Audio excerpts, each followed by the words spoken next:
జై శ్రీరామ్.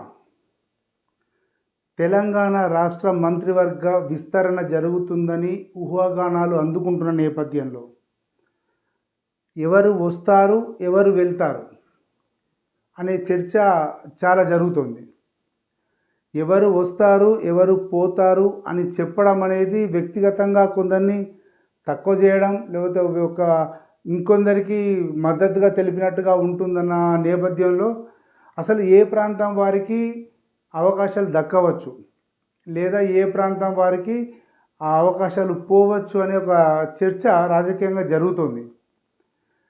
ఇందులో ముఖ్యంగా చెప్పుకోవాలంటే ఇంకొక 15 నుంచి 20 రోజుల వరకు మోస్ట్లీ మంత్రివర్గ విస్తరణ జరగదు అని ఒక టాక్ వస్తున్నది.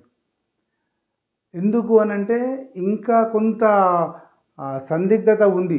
అంటే ఎవరిని తీసుకోవాలి, ఎవరిని తీసుకోకూడదనే ఒక ఇంకా డైలమాలోనే అధినాయకత్వం ఉంది.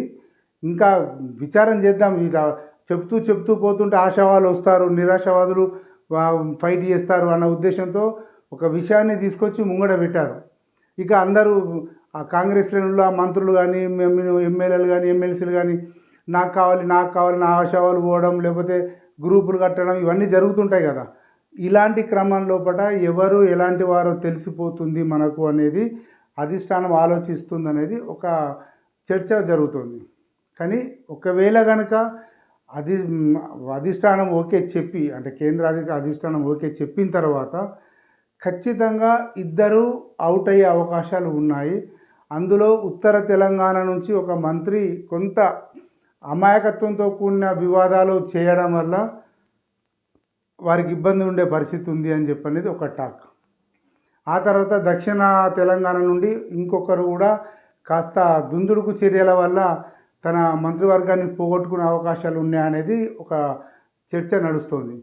అంటే ఈ ఉత్తర తెలంగాణను దక్షిణ తెలంగాణను కనుక రెండు చేసి చూస్తే ఇక మధ్యస్థంగా ఉన్నది హైదరాబాదు, సికింద్రాబాదు, ఈ దాదాపు ఒక 20 కాన్స్టిట్యున్సీలకు సంబంధించిన విషయాన్ని కనుక వస్తే అందులోంచి ఖచ్చితంగా ఈసారి ఒకరు ఇన్ అయ్యే అవకాశం ఉంది.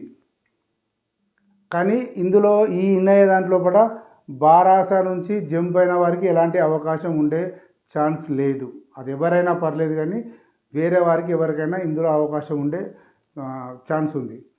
ఈ క్రమంలో చూస్తే ఉత్తర తెలంగాణ నుంచి ఇద్దరు, దక్షిణ తెలంగాణ నుంచి ఒకరు, అంటే ఆల్మోస్ట్గా నలుగురిని తీసుకోవచ్చు.